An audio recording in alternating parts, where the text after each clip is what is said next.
നിങ്ങളിൽ പല ആൾക്കാരും ഹെഡനിക് ത്രെഡ്മിൽ എന്ന വാക്ക് കേട്ടിട്ടുള്ളവരായിരിക്കും.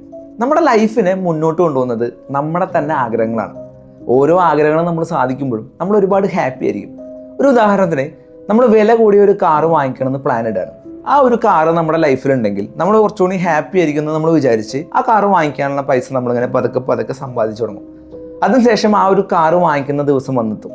നമ്മൾ ആ കാറ് വാങ്ങിക്കും, കാർ ഓടിക്കും, നമ്മൾ ഭയങ്കര ഹാപ്പി ആയിരിക്കും. എന്ന് വെച്ച് നമ്മുടെ ഹാപ്പിനെസ് കുറയുന്നില്ലേ? ഡെഫിനറ്റ്ലി കുറയും. കാറ് വാങ്ങിക്കുന്ന ദിവസത്തെ ഹാപ്പിനെസ് ആയിരിക്കില്ല പിന്നീട് അങ്ങോട്ട് ഓരോരോ ദിവസം വരുമ്പോഴും നമുക്കുണ്ടായിരിക്കുക. പിന്നീട് നമ്മൾ പുതിയ ആഗ്രഹങ്ങളുടെ പിന്നാലെ പോവാറുണ്ട്. സോ നമ്മളൊരു ആഗ്രഹം സാധിക്കുമ്പോൾ അല്ലെങ്കിൽ നമ്മൾ സന്തോഷമായിരിക്കുമ്പോൾ നമ്മുടെ ബ്രെയിനിലെ ഡോപ്പമിൻ എന്ന് പറയുന്ന ഒരു കെമിക്കൽ ഭയങ്കരമായിട്ട് പ്രൊഡ്യൂസ് ചെയ്യുന്നതുകൊണ്ടാണ് നമ്മൾ ഹാപ്പി ആയിട്ടിരിക്കുന്നത്. എന്നാൽ ഇതുപോലെ നമ്മുടെ ആഗ്രഹങ്ങളെല്ലാം സാധിക്കുന്ന ഒരു അവസ്ഥ വന്നാൽ എങ്ങനെ ഉണ്ടാവും?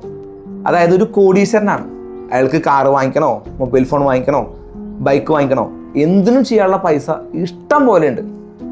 നമുക്ക് കൗണ്ട് ചെയ്യാൻ പറ്റാത്ത അത്രയും ഒരു മണി സോഴ്സ് അയാൾക്കുണ്ടെങ്കിൽ അയാൾ പിന്നെ എങ്ങനെയാണ് അയാളുടെ ആഗ്രഹങ്ങൾ ചിന്തിക്കുക? അല്ലെങ്കിൽ എങ്ങനെയാണ് അയാൾക്ക് ഹാപ്പിനെസ് ഉണ്ടായിരിക്കുക? അല്ലെങ്കിൽ എങ്ങനെയാണ് അയാളുടെ ബ്രെയിനിൽ ഡോപ്പമിൻ പ്രൊഡ്യൂസ് ചെയ്യുക? സോ ഇതുപോലെ ആ ഒരു ലിമിറ്റ് എത്തിക്കഴിഞ്ഞാൽ പിന്നീട് ഇവർ ഏർപ്പെടുന്നത് ചില ക്രൂരമായിട്ടുള്ള വിനോദങ്ങളിലാണ്. എന്നാൽ മാത്രമേ ഇവരുടെ ബ്രെയിനിൽ അത്തരത്തിലുള്ള ഡോപ്പമിൻ പ്രൊഡ്യൂസ് ചെയ്യാൻ തുടങ്ങുള്ളൂ. ഇങ്ങനെ അമിതമായ സമ്പത്ത് നമ്മുടെ കയ്യിലുണ്ടെങ്കിൽ പതുക്കെ നമ്മുടെ മനസ്സിൽ നിന്ന് സഹാനുഭൂതി എന്ന് പറയുന്ന ഒരു വികാരം തീരെ ഇല്ലാതെയാവും. നമ്മുടെ മനസ്സ് തികച്ചും ഒരു സഹതാപമില്ലാത്തൊരു മനസ്സായിട്ട് മാറാൻ ചാൻസ് ഉണ്ട്. ഈ ഒരു സിറ്റുവേഷനിലേക്ക് എത്തിയൊരു മനുഷ്യനാണെങ്കിൽ പിന്നെ അയാളുടെ ചുറ്റുപാട് കാണുന്ന ആൾക്കാരനൊക്കെ അയാൾ ജസ്റ്റ് ഒരു കളിപ്പാട്ടം പോലെ ആയിരിക്കും കൺസിഡർ ചെയ്യുക. അതായത് ഇയാൾക്ക് ഇവരെ വെച്ച് എന്തും കാണിക്കാം എന്നുള്ളൊരു മെന്റാലിറ്റിയിലേക്ക് ഇവർ പതുക്കെ മാറും. അതുപോലെ തന്നെ നാർസിസം, സൈക്കോപ്പതി തുടങ്ങിയിട്ടുള്ള സ്വഭാവങ്ങൾ. നാർസിസം എന്ന് വെച്ച് കഴിഞ്ഞാൽ നമ്മളെ തന്നെ വലിയൊരു സംഭവമായിട്ട് കണ്ടിട്ട് നമ്മളെ തന്നെ ആരാധിക്കുന്ന പോലത്തെ ഒരു അവസ്ഥ. അതുപോലെ തന്നെ സൈക്കോപ്പതി എന്ന് പറഞ്ഞു കഴിഞ്ഞാൽ മറ്റുള്ളവരുടെ അവകാശങ്ങളെ നമ്മൾ തീരെ മാനിക്കാതെ എന്തും ചെയ്യാം എന്ന് കരുതുന്ന ഒരു മെന്റാലിറ്റി. സോ ഈ സ്വഭാവങ്ങളൊക്കെ അവരുടെ ബിസിനസ് മേഖലയിൽ അവരെ ഒരുപാട് വളർത്താനായിട്ട് സഹായിക്കും. പക്ഷേ അവരുടെ പേഴ്സണൽ ലൈഫിൽ അവരെന്നെ ഒരുപാട് ക്രൂരമായിട്ടുള്ള വിനോദങ്ങളിലേക്ക് നയിക്കാനുള്ള സാധ്യതയുണ്ട്. സോ ഇത്തരം ക്രൂര വിനോദങ്ങളുടെ ഒരു പര്യായമായിരുന്നു നമ്മുടെ ജെഫ്രി എപ്സ്റ്റീൻ എന്ന് പറയുന്ന ആളുടെ ആ ഒരു പ്രൈവറ്റ് ഐലൻഡ്.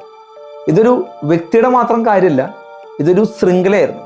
അതായത് ഒരുപാട് പൈസ സമ്പാദിച്ച് അവർക്ക് വേറെ സന്തോഷം കണ്ടെത്താൻ ഒന്നുമില്ല എന്ന് തോന്നുമ്പോൾ അവർ കുറെ ക്രൂര വിനോദങ്ങളിൽ ഏർപ്പെടാൻ ഉപയോഗിച്ചിരുന്ന ഒരു സ്ഥലം. സോ ഇവർക്ക് എല്ലാം ഉണ്ട്, പണമുണ്ട്, അധികാരമുണ്ട്. സോ അധികാരത്തിൻ്റെ പേരിൽ ഇവർ എന്ത് ചെയ്താലും ആരും ഒന്നും ചെയ്യില്ല എന്നുള്ളൊരു ചിന്തയാണ് ഇവർക്ക് ഉണ്ടാവുക. അതുകൊണ്ട് തന്നെ നമ്മളൊന്നും മനുഷ്യന്മാർ നോർമലി ചിന്തിക്കാൻ പറ്റാത്ത പോലത്തെ ക്രൂരമായിട്ടുള്ള കാര്യങ്ങൾ അവിടെ നടക്കും. നമ്മൾ തന്നെ ആലോചിച്ചാൽ മനസ്സിലാവും. നമ്മളിപ്പോൾ ഒരു സാധനം വാങ്ങിച്ചു, അത് കുറച്ചു കാലം ഉപയോഗിച്ച് കഴിഞ്ഞാൽ അതിൻ്റെ ആ ഒരു ഹാപ്പിനെസ് ലെവൽ കുറഞ്ഞ് നമ്മൾ പഴയ പോലെ എത്തി. നമ്മളൊരു ഫോൺ വാങ്ങിച്ചാലോ കാറ് വാങ്ങിച്ചാലോ ബൈക്ക് വാങ്ങിച്ചാലോ ഒരു മാസം ഉണ്ടായിരിക്കും അതിൻ്റെ ഒരു ഹാപ്പിനെസ്. അത് കഴിഞ്ഞാൽ കുറഞ്ഞു വരും. ഇപ്പോഴത്തെ കാലത്ത് ഈ ഒരു സംഭവം ഭയങ്കര കുറവാണെന്ന് പറയണത്. നമ്മളൊരു സാധനം കിട്ടി അപ്പം സന്തോഷമായി, അത് കഴിഞ്ഞാൽ ആ സന്തോഷം അപ്പം തന്നെ പോയി. പണ്ടൊക്കെ ആണെങ്കിൽ കുറച്ചുകൂടി കാലത്തേക്ക് ആ ഒരു സന്തോഷം നീണ്ടു നിന്നിരുന്നു എന്നാണ് പറയുന്നത്. സോ ഈ പറയുന്ന ലിറ്റിൽ സെന്റ് ജെയിംസ് ഐലൻഡ് എന്ന് പറയുന്ന ഈ ജെഫ്രി എപ്സ്റ്റീൻ്റെ ആ ഒരു ഐലൻഡ് ഇതുപോലെ ക്രൂര വിനോദങ്ങൾ നടത്താനായിട്ട് ഒരുപാട് ലക്ഷറി ആയിട്ടുള്ള ആൾക്കാർ വന്നിരുന്ന ഒരു സ്ഥലമായിരുന്നു എന്ന് പറയുന്നത്. സത്യം പറഞ്ഞു കഴിഞ്ഞാൽ ഇത്തരം വീഡിയോസ് നമ്മുടെ ചാനലിൽ പോസ്റ്റ് ചെയ്യാത്തതാണ്. എന്നാൽ ഒരുപാട് കാലമായിട്ട് ഞാൻ ചിന്തിച്ചുകൊണ്ടിരുന്ന ഒരു കാര്യമായിരുന്നു ഇതുപോലെ അൾട്രാ ലെവൽ ലക്ഷറി ആൾക്കാരൊക്കെ എങ്ങനെയായിരിക്കും അവരുടെ സന്തോഷം കണ്ടെത്തുന്നത് എന്ന കാര്യം. പക്ഷേ ഇങ്ങനെയൊക്കെയാണ് അവർ ചെയ്യുന്നതെന്നുള്ളത് കേട്ടപ്പോൾ ഒരുപാട് വിഷമം തോന്നി. നമ്മുടെ സ്ക്വിഡ് ഗെയിംസ് എന്ന് പറഞ്ഞൊരു സീരീസ് നിങ്ങൾ പല ആൾക്കാരും കണ്ടിട്ടുണ്ടായിരിക്കും. അതിലും ഏകദേശം ഇതുപോലെയാണ് എക്സ്പ്ലെയിൻ ചെയ്യുന്നത്. അതായത് ഒരുപാട് പാവപ്പെട്ട ആൾക്കാർ തന്നെ ലോകത്തിൻ്റെ പല സ്ഥലത്തു നിന്ന് കണ്ടുപിടിച്ചിട്ട് അവരെന്നെ ഒരു സ്ഥലത്ത് കൊണ്ടുവന്ന് പല ഗെയിംസ് കളിപ്പിക്കും. ഓരോ ഗെയിംസിൽ കളിച്ച് അവർ വിൻ ചെയ്യുമ്പോഴും ഇത്ര പൈസ കിട്ടുന്നവരെന്നെ കാണിക്കും. ബട്ട് ഓരോ സ്റ്റെപ്പ് കഴിയുമ്പോഴും അവരിൽ കുറേ ആൾക്കാർ മരിച്ചു പോകും, കുറേ ആൾക്കാരെ കൊന്നു കളയും. സോ ഈ ഗെയിം കണ്ടക്ട് ചെയ്യണത് ഇതുപോലെ അൾട്രാ ലക്ഷറി ആയിട്ടുള്ള കുറച്ച് ആൾക്കാർക്ക് കുറച്ച് നേരത്തേക്ക് കാണാൻ വേണ്ടിയിട്ടുള്ള ഒരു വിനോദമായിട്ടായിരുന്നു. സോ അപ്പോൾ തന്നെ നമുക്ക് അവരുടെ ആ ഒരു മൈൻഡ് സെറ്റ് ചിന്തിച്ചാൽ മനസ്സിലാവും. സോ അതിൻ്റെ ഒരു റിയൽ എക്സാമ്പിളാണ് ഈ പറയുന്ന എപ്സ്റ്റീൻ ഐലൻഡ് എന്ന് പറഞ്ഞ സംഭവം. എന്നാൽ ഇത്തരം വിനോദങ്ങൾ നമ്മുടെ ഇന്നത്തെ കാലത്ത് വന്നതല്ല.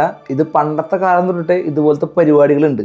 ഈ റോമൻ ചക്രവർത്തിമാരായിട്ടുള്ള കലീഗുല, അതുപോലെ തന്നെ നീറോ ചക്രവർത്തിമാരൊക്കെ ഒരു പ്രധാന വിനോദം എന്ന് പറയുന്നത് മനുഷ്യന്മാരെ കൊന്നിട്ട് അവരുടെ മരണം നേരിട്ട് കാണുക എന്നുള്ള സംഭവമായിരുന്നു. അതുപോലെ തന്നെ വിക്ടോറിയൻ കാലഘട്ടം നോക്കുകയാണെങ്കിൽ അവിടെ മനുഷ്യന്മാരെ പ്രദർശിപ്പിച്ചുകൊണ്ടിരുന്ന സൂകൾ ഉണ്ടായിരുന്നു എന്ന് പറയണേ, മനുഷ്യന്മാരുടെ സൂകൾ. സോ അതും ഈ പറഞ്ഞ ക്രൂരമായിട്ടുള്ള വിനോദങ്ങളുടെ ഒരു ഭാഗമായിട്ടുള്ളതാണ്. ഇന്നും നമ്മൾ നോക്കി കഴിഞ്ഞാൽ അറിയാൻ പറ്റും ഈ പല ആൾക്കാരുടെയും ക്രൂരമായിട്ടുള്ള വിനോദങ്ങൾ എന്ന് പറഞ്ഞു കഴിഞ്ഞാൽ ഈ വംശനാശ ഭീഷണി നേരിട്ടുകൊണ്ടിരിക്കുന്ന മൃഗങ്ങളെ ഒരുപാട് കഷ്ടപ്പെട്ട് വേട്ടയാടി പിടിക്കുക, അവരെ കൊന്നു തിന്നുക. അതുപോലെ തന്നെ ഈ പാവപ്പെട്ട ആൾക്കാരെ കൊണ്ട് പല പല റിസ്ക് പരിപാടികൾ ചെയ്തിട്ട് അതിൽ ആനന്ദം കണ്ടെത്തുക. സോ ഇതുപോലെയൊക്കെയുള്ള ഒരു ക്രൂരമായിട്ടുള്ള മൈൻഡ് സെറ്റാണ് ഈ അൾട്രാ ലക്ഷറി ആൾക്കാരായി കഴിഞ്ഞാൽ, എല്ലാവരുടെ കാര്യമല്ല പറയണത്, അവരിൽ ചില ആൾക്കാരുടെ ഒരു സ്വഭാവം എന്ന് പറഞ്ഞു കഴിഞ്ഞാൽ. സോ ഇത്തരം കാര്യങ്ങൾ നേരത്തെ മെൻഷൻ ചെയ്തുകൊണ്ട് ചില ബുക്കുകളും സിനിമകളും ഓൾറെഡി റിലീസ്ഡ് ആണ്. ഇപ്പോൾ ഡോപ്പമിൻ നാഷൻ എന്ന് പറഞ്ഞിട്ടുള്ള ഒരു ബുക്ക് ഉണ്ട്, ഡോക്ടർ അന്ന ലെംകെ എഴുതിയിട്ടുള്ള ഒരു ബുക്കാണ്. സോ ആ ഒരു ബുക്കിൽ വ്യക്തമായിട്ട് ഇതുപോലെ ഈ സമ്പന്നരുടെ ക്രൂരമായിട്ടുള്ള വിനോദങ്ങളെ പറ്റി പറയുന്ന ഒരു ബുക്കാണ്. അതുപോലെ തന്നെ ദ സൈക്കോപാത്ത് ടെസ്റ്റ് എന്ന് പറഞ്ഞിട്ട് ജോൺ റോൺസന്റെ ഒരു ബുക്ക് ഉണ്ട്. സോ ഇതിലും ഈ പറയുന്ന പോലെ ഹയർ ലെവലിലുള്ള ചില സൈക്കോപാത്ത് ബിഹേവിയേഴ്സിനെ പറ്റിയിട്ടാണ് പറയുന്നത്. ഇനി സിനിമകൾ നോക്കുകയാണെങ്കിൽ ദ മെനു, സാൾട്ട് ബേൺ, അതുപോലെ തന്നെ ഐസ് വൈറ്റ് ഷട്ട് തുടങ്ങിയ സിനിമകളൊക്കെ ഈ പറയുന്ന സമ്പന്നരായിട്ടുള്ള ആൾക്കാരുടെ ഇരുണ്ട ലോകത്തിനെ പറ്റിയിട്ടുള്ള സിനിമകളാണ്. അപ്പോൾ ഇതുപോലെ അതിസമ്പന്നരായിട്ടുള്ള ആൾക്കാർ ഉത്തരവാദിത്തങ്ങളിൽ നിന്ന് ഒളിച്ചോടിയിട്ട് ഇതുപോലുള്ള ക്രൂര വിനോദങ്ങളിൽ ഏർപ്പെടുമ്പോൾ അത് അനുഭവിക്കുന്നത് ഒരുപാട് പാവപ്പെട്ട ആൾക്കാരാണ്. സോ ഇതിന് നമുക്ക് എന്ത് ചെയ്യാൻ പറ്റുമെന്ന് എനിക്കറിയില്ല. ഇത് തന്നെ ഇപ്പോൾ കൂടുതൽ നമ്മൾ അറിയാനുള്ള ഒരു കാര്യം എന്ന് പറഞ്ഞു കഴിഞ്ഞാൽ അവിടെ അവരുടെ കൺട്രിയിൽ വന്നിട്ടുള്ള ആ ഒരു ട്രാൻസ്പാരൻസി ലോ എന്ന് പറഞ്ഞിട്ടുള്ള ലോൻ്റെ ബേസിൽ ഈ പറയുന്ന എഫ്സ്റ്റൈൻ ഫയൽസ് പുറത്ത് വിട്ടുകൊണ്ടാണ് ഇത്രയും വൈൽഡായിട്ടുള്ള പരിപാടികൾ അവിടെ നടന്നിരുന്നു എന്ന് മനസ്സിലാക്കാൻ സാധിച്ചത്. ഒരുപാട് പേരുണ്ട്, ഞാൻ അവരുടെ ആൾക്കാരുടെ പേരെടുത്ത് പറയുന്നില്ല, ഒരുപാട് പേരുണ്ട്, നമുക്ക് അറിയാവുന്നതും അറിയാത്തവരായിട്ടുള്ള ഒരുപാട് അധികാരത്തിലിരിക്കുന്ന ആൾക്കാരും പണക്കാരും ഒക്കെ നമ്മുടെ കയ്യിലുണ്ട്.